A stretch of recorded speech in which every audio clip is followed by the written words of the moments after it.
the public in one form or the other. There is no language barriers, there is no geographical barriers, there are no political barriers, nothing. All information is out. You have to now create new information out of this big chaos which has happened. Get information. But it's brilliant. If you were to know how to sift through all these things, you will be creating new information on your own. Writing a book today was very easy for us, only because we have information available in plenty. But what do I do in looking at this information? How do I get it? Now, I think there was a question that one of you had asked, saying that, do I teach them practice or do I teach them theory? Like, do I have curriculum which is where something is compulsory and optional? Optional is basically practical and theory is compulsory. Roughly, that's what you would say, right? But unfortunately, you should understand why there is a student. Why do you call him a student? The student is come to learn. And what does he learn? If you give him an option without him learning, his own choice will be very limited. The choice will come only when the person has knowledge. Okay? And the place to acquire knowledge is the school. So there has to be compulsory courses in which you acquire knowledge. And the mindset of inquiry. Once you have the mindset of inquiry, then you can have freedom to choose. Just giving you freedom and without any learning from your side, the freedom is of no use to you. Right? And this is what we find, for example, I've seen in the butcher shop, the bird will be kept on the table. The bird will not run away, not fly away. Even if you remove the, whatever, on its leg, you have something tied up. You just leave it and keep it open. You have seen that in many of these shops. They'll be just standing there, dazed, because the bird has no knowledge that it can actually escape. The knowledge has already been taken out of fear or whatever it is, the bird will not move. Something like that. I mean, we are in that kind of position. So somebody has to actually teach us, stimulate our mind for inquiry. And once we have got that stimulation, then we take our own proactive decision. So that's how it is. So you have to really figure out which brush. There are so many sizes of brush. With which can I do it? Okay? And this choice will come only when there is a lot of learning. So it's not just using the internet, but somebody has to, that's where our Indian system of gurus really work. Why guru? Guru is not a Baba. You don't go to him for succor. The guru is the guy who actually interprets available knowledge, explains to you the real reason behind this, whatever has been said, and opens your mind. And once your mind is open, then Guru doesn't matter. Then you go on and you learn. So that's our system. Our culture has actually developed this whole concept of Guru as an interpreter of knowledge. He will really teach you how to choose which brush. Okay? Once you got the brush, you have the knowledge, then you will create a Mona Lisa painting. Okay, let's look at the media. What the media has evolved into today. I saw this very interesting one. Somebody had done this kind of a research too, just to show how the media has actually developed itself. Media is no longer just some news that is given and somebody reads it. The media has to cater to the advertisers, to the vendors, to the service providers.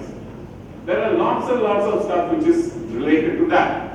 And each of this segment would really be able to tell you what the reader is looking at, what kind of way in which I can engage with the reader, how can I reach out to other kind of audience, and what kind of partnerships that can I have, what kind of affiliations can I have, what kind of merchandise which is dictating terms to me today to get this whole thing moving.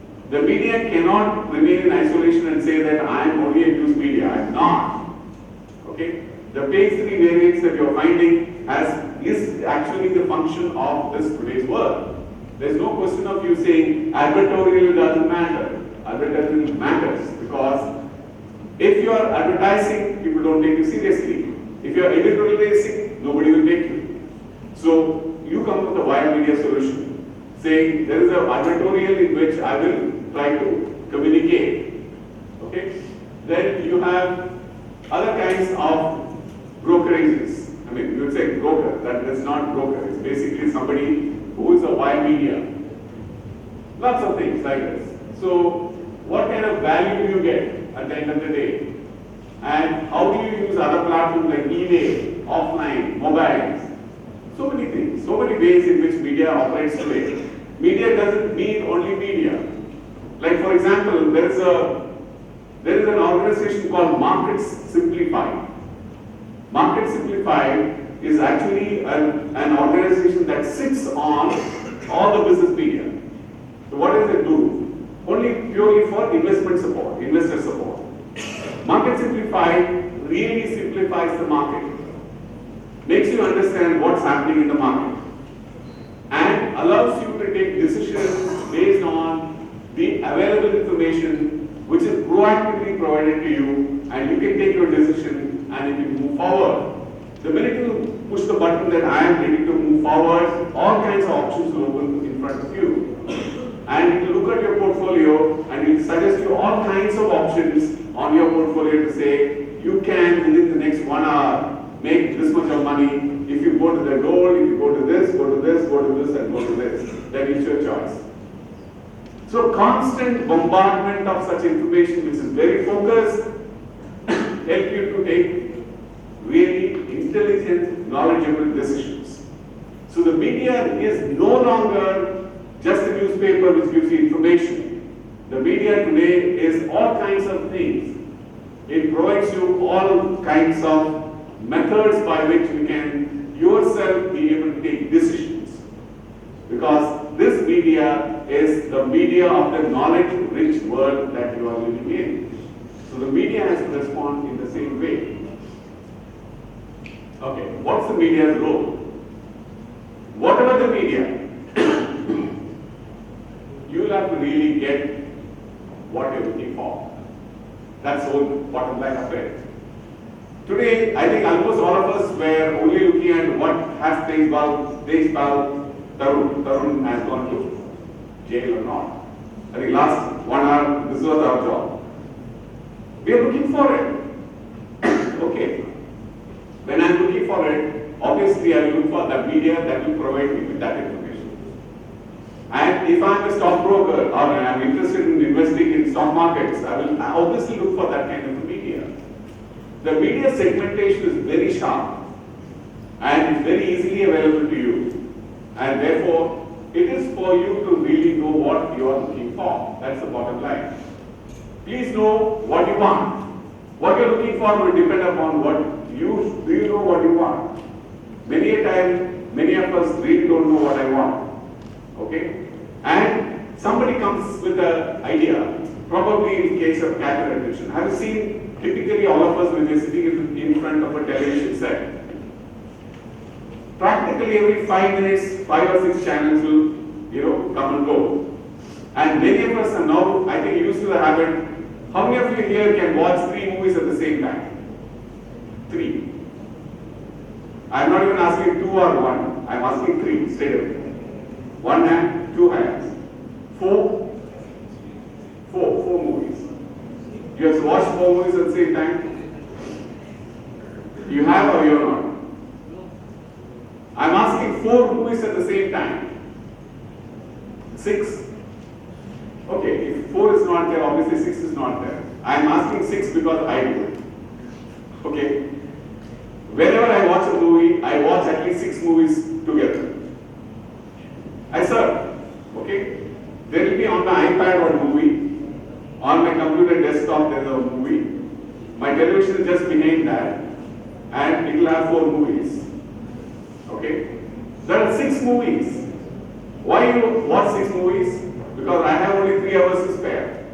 In that 3 hours, I want to watch 6 movies, and I can. And I believe me, I tried this. First time, when I said I'm watching 2 movies, people were a little unhappy about it. Say, how can you do that? And in the climax of both the movies would come in the same time, so how will you manage it? But actually, it doesn't work that way. Especially the modern movies, it doesn't work that way at all. At any given point in time, you can get in and get out. There's no issues. So you can do it. What I'm saying is, see, it's all what you want. What do I want? I'm not really interested in looking at the climax. Probably I'm looking at, there's an excellent actor who was there in one of the movies. So I keep going back to that movie just to see, is he speaking? If he's speaking, it's good. And that's it. Beyond that, I'm not interested in that movie. And so on. It's what you want. So media role in the society is a function of what you want to use the media for. The whole debate that we are talking about here, I think you went on asking, why can't media do it? That means you want media to function. You want to use the media in a particular specific channel or some way. People will say that you talk about politicians all the time. Why can't you talk about the development people? Okay, everybody wants to use the media. If this is what you want to do, okay, this is what the other guy wants to do. Let everybody ask me the question. And if it is okay with me at that point of time, well, good. And if my reader is able to read, and then he is able to give me the circulation, if I get my advertising money back, then I will do it. So there is a lot of issues which are involved. Ultimately, please know what you want to do. Chinese students, or for that matter even Germans, students, they use the wall. There is no media. They use the wall. You just write something. And what do you call them that? Graffiti. Graffiti is an excellent media, right? You can communicate what you want, okay? And you can get away with it. And that's what you can say, different forms. Corporate scandals. Okay, let me just come back to corporate scandals, just a little introduction of this. So, we said a lot about media, we said what it can do, and I also said this is a knowledge economy, there's a lot of information that's floating around. I also said that you have to know what you want to do, right? See, one of the things that business school graduates have to really know is not about the scandals, it's not about the formula. It's all these things are necessary to get a mindset. It's all about mindset, right?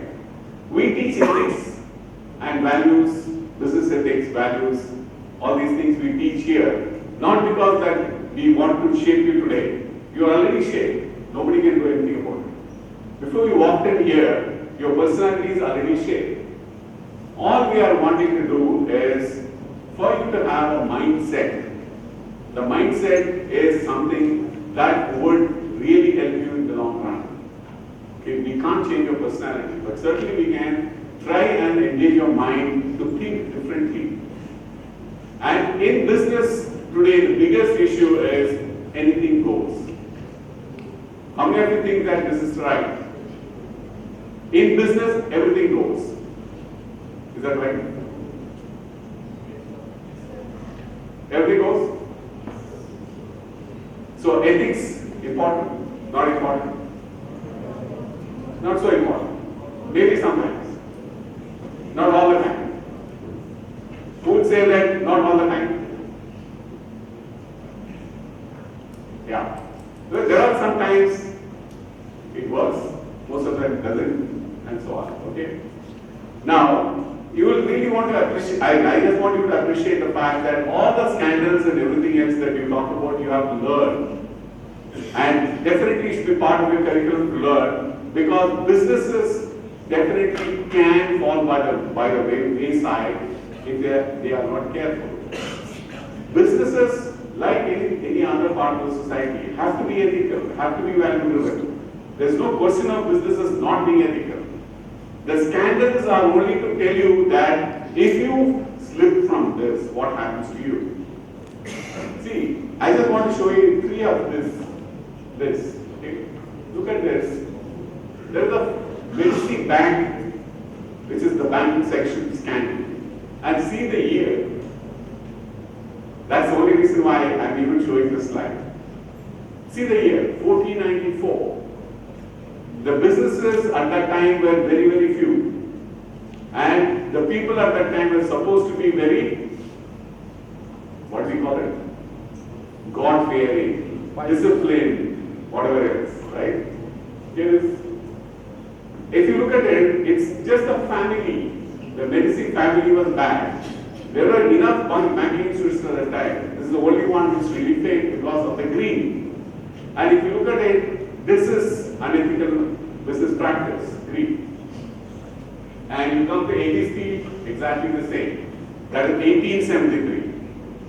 So you have different years. I mean, it's not just now. We have been doing this for ages, I guess. Okay? We will continue to do it. Lehman Brothers, the famous one. And I'm sure it will be taught in your classrooms. Right? Lehman Brothers. I don't know if say anything great. And from 1493, we are still, in 2008, we are doing the same thing. And now also we are doing it. 2013 also we are doing it. Okay? Right. You know this one? Satyam. Satyam is a classic case. Is it taught here? Is Satyam being taught here? Yes. It is. All of you have worked on it to know what happened? Okay. There are a lot of people who have been part of this scandal. And it's really scandal because for a simple reason, here is a very, very good company. In fact, on its own, it was a fabulous company. And Ramlinger Raju is one of the finest entrepreneurs that you can ever think of. Very brilliant guy. If he had not done this, probably he would still be a celebrated businessman of India. Unfortunately, he slipped somewhere. This is what I think all of you should really understand. Businesses have to have conscience. Businesses have to have ethical and value systems. If you don't do it, then you slip. And who's the guy who actually came and said that this has happened? It was not discovered by anybody else. He himself. He himself said it. If he had not said it, probably there would have been more delay. Of course, eventually he would have been caught. But a year later, maybe 2 years later, maybe 5 years later, or maybe never. But this guy at some point of time decided that he will himself give up and then say, I have done it. Probably he said, he wanted to say that I've done it, look, I've done it. I've done a big business, I did something, and even in a scandal, I did a big scandal. I don't know what is his mindset. He did it. Okay? This is just basically to say what happened. My favorite is this, because I was myself part of this whole thing at the time in Business India. When we were starting this whole investigation and everything, I was in fact one of the people who briefed the JPC, Joint Parliamentary Committee on Harshad Mehta. Why I am bringing it up now is that if you're talking about business media and its role, this is one of the scandals on which the business media really played a very strong role. In fact, it actually changed the whole image of business media. Harshad Mehta scandal. And what is Harshad Mehta scandal? Is a very simple one, which every business thinks they can get away with it. This guy, what he did was he took somebody else's funds because of that Friday closure. You had about 5 days for you. As a broker, you had the money till you are at the on 5th, that is the Friday in which you can do the settlement. And in the 5 days, he played. But then it just happened on that fateful Friday, he could not get his money back. And it was series of failures happened after that. Then they figured out that so much of money of so many banks are involved. Which means what? It's not just Harshad Mehta. Every other banker who was engaging with him were also equally scandalous. And how many suicides followed after that? I think practically everybody who was involved, all the key figures, they all committed suicide, one after the other. And or they died. And Harshad Mehta himself died. Okay, the whole process. I don't know what's happened to the case now. The case is still not resolved completely. Still the money has not come back to those banks. And still, the scale is pretty much alive in that sense of the term. But the point I'm trying to make is this: the business schools should understand that business media has been alive all the time, tracking things like this and bringing it to the focus, to the attention of the people. Now it's for you people who are going to be engaged in businesses of the future to understand what happened to the businesses of the past, to understand the mistakes of leaders of the businesses of the past that who did it. So we have to understand the scenario very clearly so that we don't make those mistakes. But not learn from these guys to say, hey, this is a better method.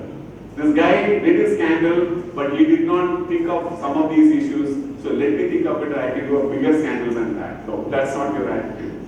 Your attitude is to learn from what has really happened. And can I do something about it? If I can do something about it, let me try and do it. And this is where the faculty come. The faculty themselves should be proactively researching these kind of things and bring this to the classroom. I mean, one of the things that we keep on telling is that business schools should teach history. History. History is this, not just business history, even history per se. Because that's the only way you can understand the mindset of people. And if you don't understand the mindset of people, there's no point in you even going around and trying to, engage in business, because business means people. And if you don't understand how the businesses are operating, then there's no question of you becoming a good employee or a damn good employer. It's not possible. So we contribute in our own small way by tracking what's going on and making sure that you bring the entire gamut of things to the common man. But more than the common man, it is the business schools and the companies which will benefit from that kind of media reporting. That's what I wanted to tell you. Globally also the same thing. Global financial meltdown, was caused by Harvard graduates. Okay. The so-called, subprime